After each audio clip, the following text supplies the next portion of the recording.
Hello, Aquarius. Welcome. I am Meredith, and I am here with a reading for the retrograde. Mercury's in retrograde. That officially kicked off yesterday, which was April 21st, 2023. It is presently April 22nd, Saturday. And what do we got going on in the cosmos? Right now, the sun is in Taurus, the moon is in Gemini.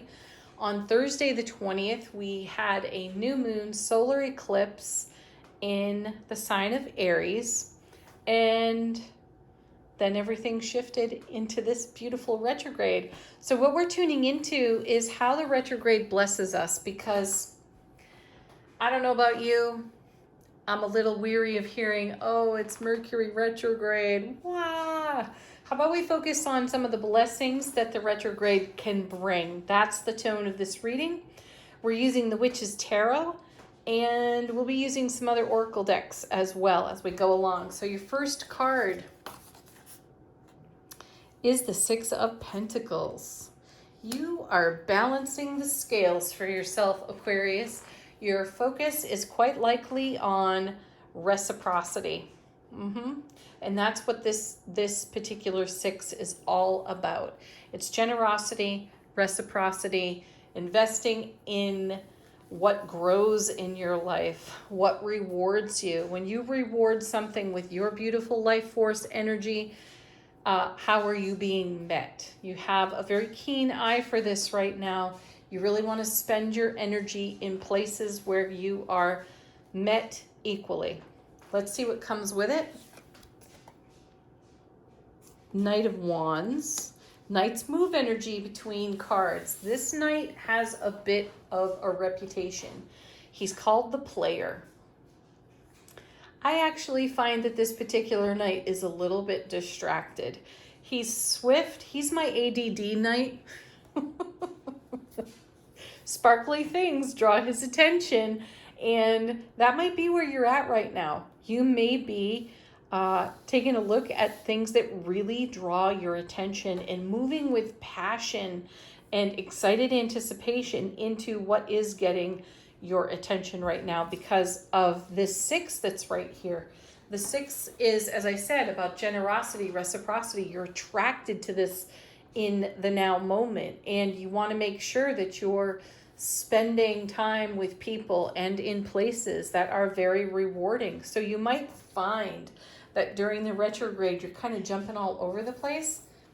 That's not a negative. This is you exploring your world and finding what suits your fancy in the now. Let's see what's next.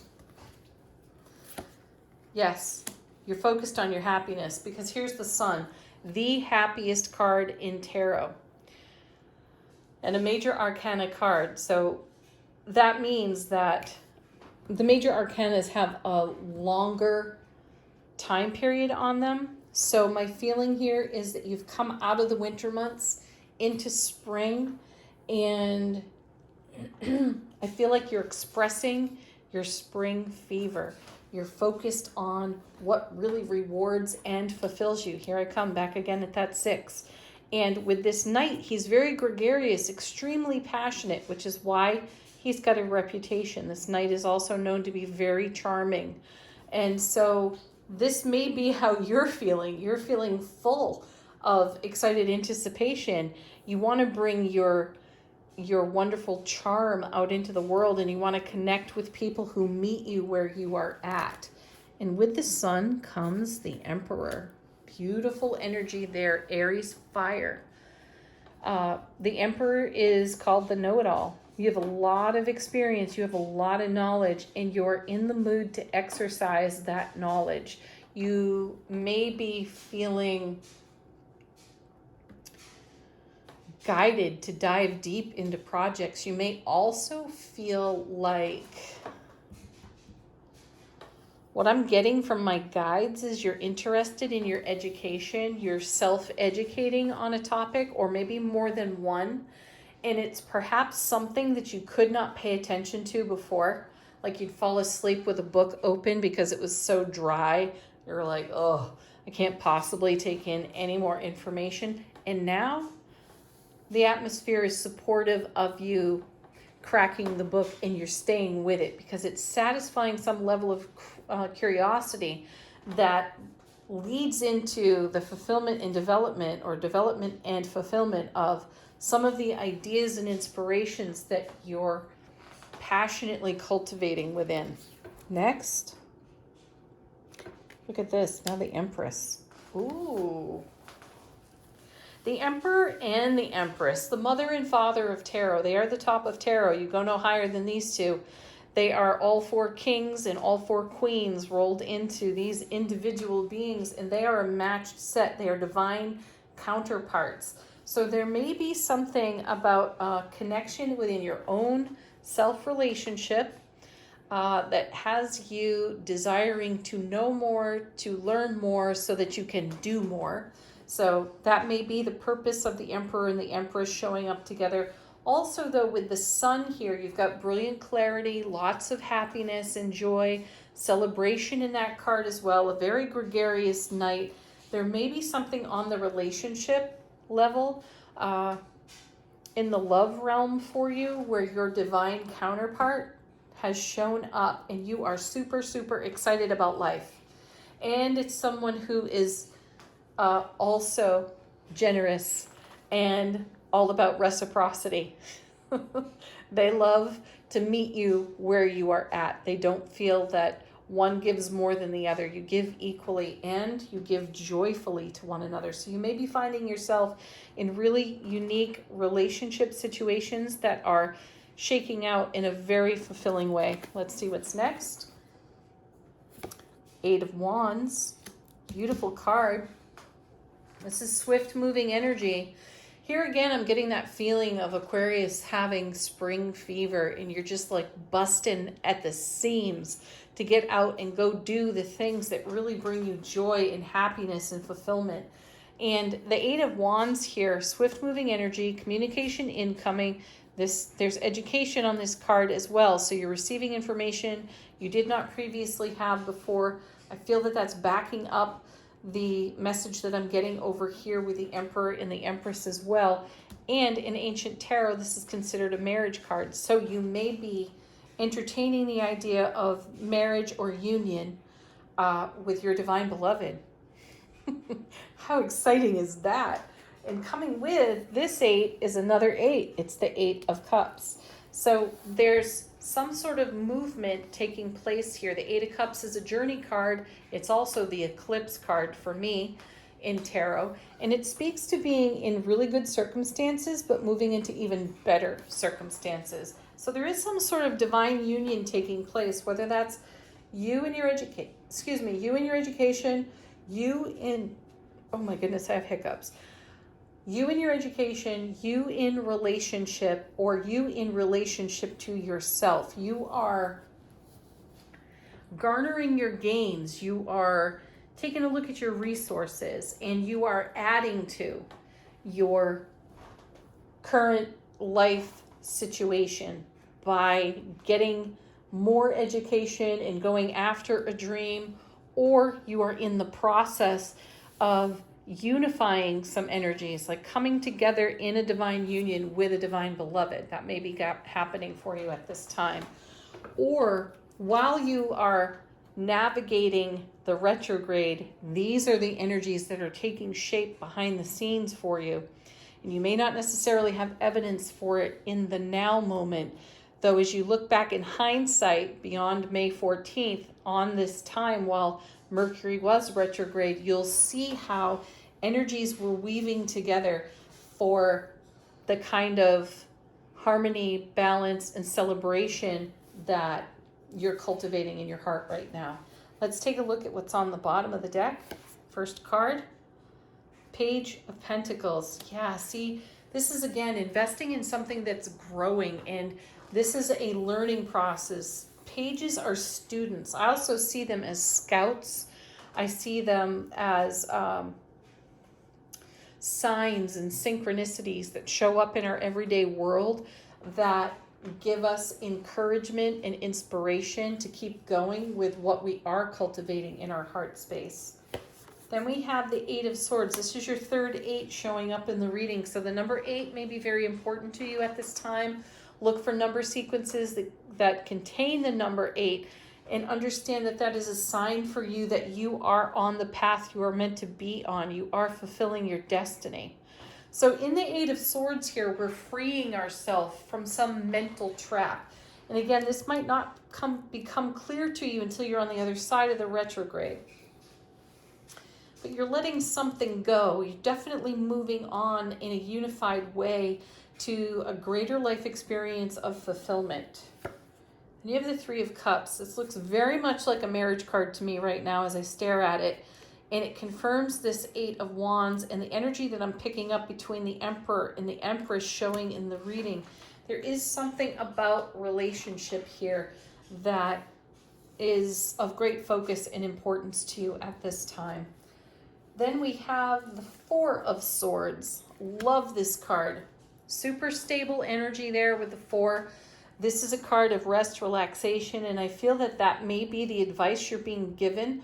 Rest and relax through the retrograde, because that rest and relaxation is preparation for everything that comes next for you, Aquarius. And I feel like what's coming next is the energy of the Sun in the reading and the energy of the Emperor and the Empress. So rest, relax, rejuvenate, and prepare for the adventure that is about to take place.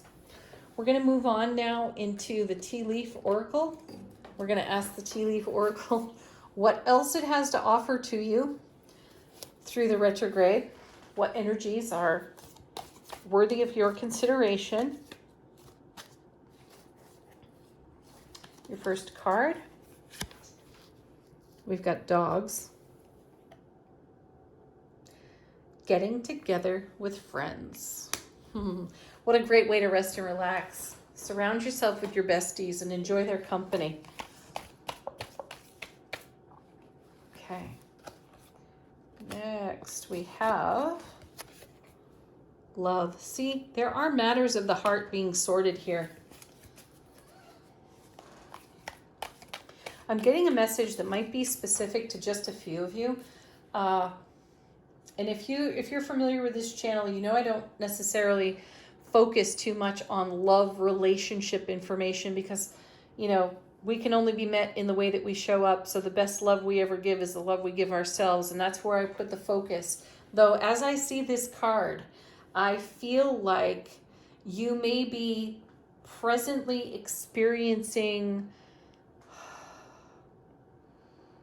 low, that's how I'm hearing it from my guides, so I'm just going to quote them, a low contact situation, a low contact experience. So you and your love, whoever that is for you, you may not necessarily be in the kind of connection and communication that you've been accustomed to. For some reason, there may be a cone of silence, but I feel that that is because of circumstances. Like your person might actually be away and they cannot have much contact, you know, so maybe a text message here or there or an email, but whatever level of contact you are accustomed to having, you may not personally have right now, but there's a reason for it. That's what I'm getting.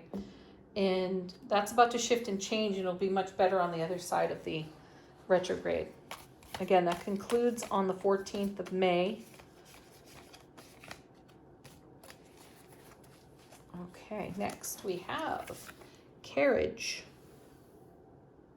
a journey, either physical or mental. So yeah, I'm picking up that there may be distance between you and a significant person in your world, and you are really looking forward to that distance closing. Like there's a coming together of energy. Maybe you're moving in together and you're looking at the date on the calendar, and you know you're kind of doing some kind of countdown, and a lot of energy is going into making this move, this change, a possibility. So the level of contact isn't what it normally would be. And now we have the Sun, happiness and well-being. Beautiful. Everybody wants to see a card like that. Yeah, wow, look at this. And now the marriage card. Love and marriage. You have carriage there as well. So for now, spend time with your friends. Enjoy the company of your besties as you prepare for whatever marriage is taking place in your world. Whether that means that you are starting a new job, weaving new energies into a new career, weaving new energies into your friendships, or you might quite literally be getting ready to get married and you're joining your lives with someone who is just as generous and reciprocal as you are. Okay, let's take a look at the next two oracle decks from the spirit animal deck I never know the name of. I simply asked what spirit animal is here to support Aquarius through the retrograde, and you have the Raven, Shaman. And the message on this card is, you are the creator and magician. Use your gifts for good. There is power in your wisdom and your words. Connect with the elemental spirits. Connect with the elemental spirits. Oh, and glide through the void. Yeah, so this time of retrograde, or this time of not knowing something clearly, glide through that by tapping into your gifts. Claim your place as a keeper of the mysteries. Ooh, I like that. Aquarius the Shaman. Okay, from the Whispers of Love Oracle deck, I simply asked, how is love loving you through the retrograde? And you have the Union of Hearts. Oh my goodness. Okay, so we have the Emperor, the Empress. We have the Six of Coins, generosity, reciprocity. We have love, marriage, the Sun, carriage. There's a theme here. Are you seeing it? Okay, the message on this card is, there is a connection of love that defies explanation. Ooh, lucky you, Aquarius. How beautiful is that? Thanks for tuning into the video. Do hit the thumbs up. It's so appreciated. Make sure you check out the daily messages here on this channel as well. Enjoy your retrograde experience. Leave some comments or an email. Let us know how this resonated with you. Peace. Namaste.